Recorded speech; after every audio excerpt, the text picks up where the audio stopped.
Assalamualaikum warahmatullahi wabarakatuh. Perkenalkan, nama saya Alpasri Arinindi dengan NIM 45200034. Melalui video ini saya akan membuat tugas UTS tentang penafsiran ayat dan hadis. Ayat pertama ialah Quran Surah Al-Ahzab ayat 45 dan 46. Penafsiran surah Al-Ahzab ayat 45 dan 46 ini yaitu menyampaikan berita gembira kepada orang-orang mukmin dengan pahala yang berlimpah dan memberikan peringatan kepada orang-orang kafir dengan siksaan yang mengerikan. Dan maksudnya menyeru kepada semua makhluk untuk menyembah Tuhan mereka. Hal ini berdasarkan perintah dari Allah Subhanahu wa taala yang ditujukan kepadanya untuk menyampaikan hal tersebut. Adapun ayat dari surah Al-Ahzab ini ialah yang ayat 45, ya ayuhan nabiyyu inna arsalna kasahidaw wa mubasyiraw wa nadhira, yang artinya, wahai nabi, sesungguhnya kami mengutusmu untuk menjadi saksi, pembawa kabar gembira dan pemberi peringatan. Adapun ayat 46-nya, wa da'iya ilallahi biiznihi wa sirajam munira, yang artinya, dan untuk menjadi penyeru kepada agama Allah dengan izinnya dan sebagai cahaya yang meneranginya. Adapun deskripsi umum surah Al-Ahzab ayat 45 dan 46 ini adalah surah Al-Ahzab ini atau golongan yang bersekutu, yang merupakan surah ke-33 dalam Al-Quran. Dan karena dalam surah ini terdapat beberapa ayat, yaitu ayat 9 sampai dengan ayat 27 yang berhubungan dengan peperangan Al-Ahzab, yaitu peperangan yang dilancarkan oleh orang-orang Yahudi yang bersekutu dengan kaum munafik serta orang-orang musyrik. Adapun hubungannya dengan filsafat ialah bahwa Allah telah menyempurnakan ajarannya melalui utusannya atau seseorang rasul kepada semua umat manusia. Maka manusia yang pada fitrahnya mempunyai akal pikiran untuk membenarkan atau mengikuti ajaran yang dibawa oleh para nabi-nabi Allah. Dengan melihat contoh-contoh yang terdahulu yang mereka tidak beriman, maka Allah memberikan azab kepada mereka. Adapun surah selanjutnya ialah surah Yunus ayat 101.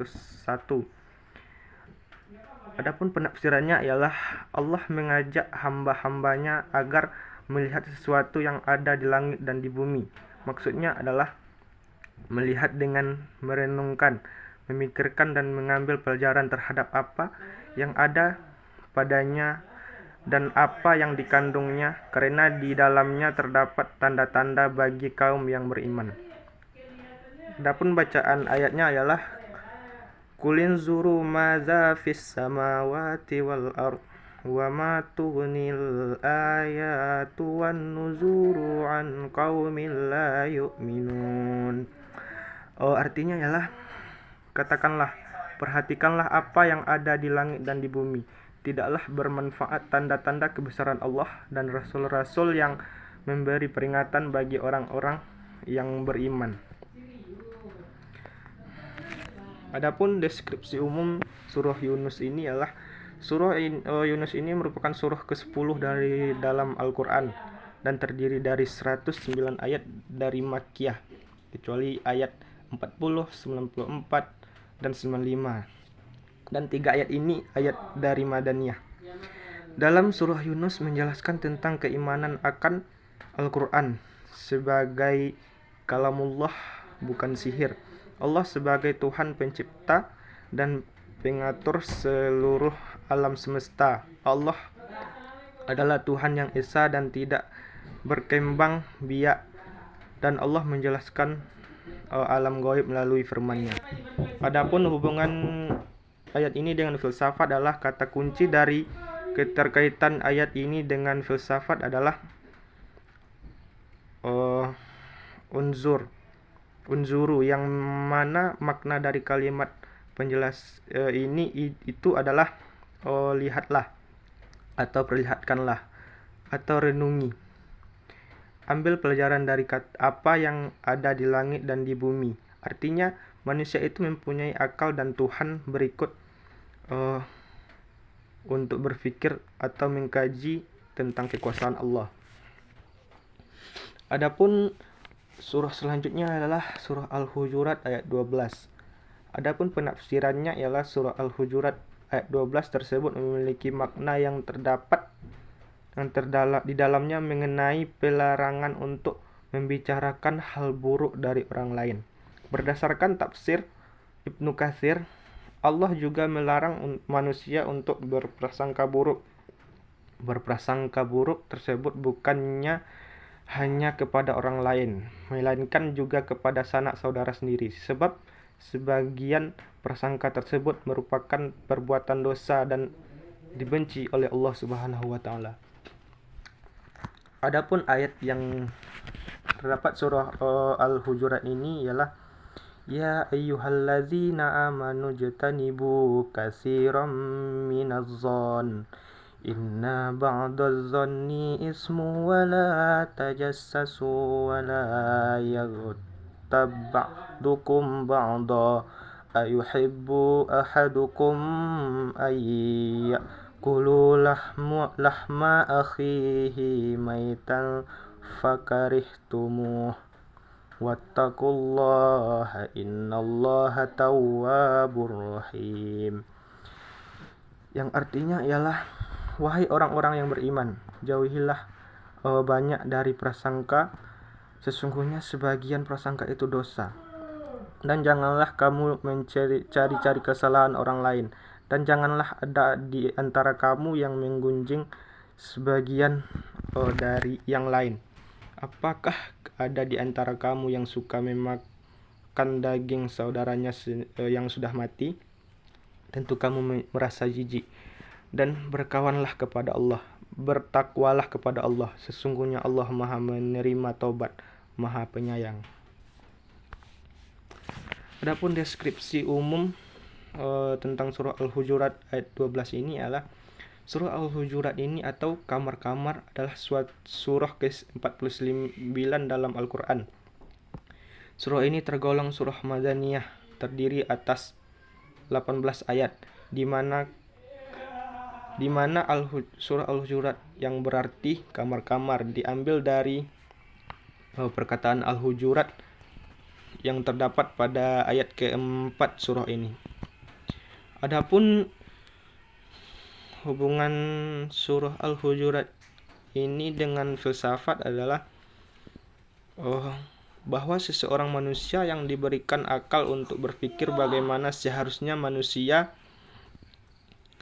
bertindak dan mempertanyakan bagaimana kebenaran dari dasar tindakan itu dapat diketahui. Beberapa topik yang dibahas di sini adalah soal kebaikan, kebenaran, tanggung jawab, suara hati, dan sebagainya. Adapun hadis tentang etika ini adalah penafsiran hadis tentang etika adalah dalam Islam terdapat etika yang selalu beriringan dengan adab dan juga akhlak dalam penerapannya. Pembelajaran dan pembiasaan akhlak sejak dini akan mempengaruhi karakter pada diri seseorang yang sesuai dengan etika dan norma yang berlaku dalam masyarakat. Akhlak juga memberikan gambaran kepada manusia tentang sesuatu yang baik dan buruk, serta sesuatu yang halal dan haram.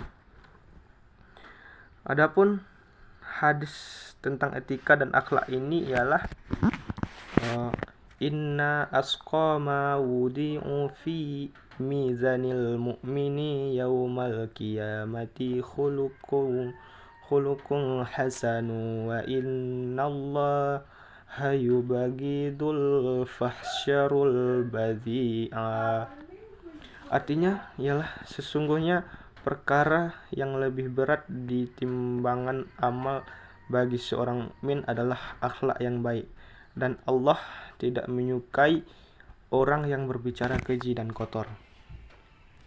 Adapun deskripsi umum tentang hadis etika dan akhlak ini ialah etika yang bersumber dari hasil budaya dan adat istiadat suatu tempat yang berlaku dalam suatu masyarakat. Sedangkan akhlak menyangkut hal yang berhubungan dengan perbuatan baik, buruk, benar dan salah, dan tindakan seseorang manusia yang panutannya bersumber dari Al-Quran dan hadis Rasulullah SAW. Mungkin cukup sedemikian hasil video UTS saya ini. Sekian, saya ucapkan assalamualaikum warahmatullahi wabarakatuh.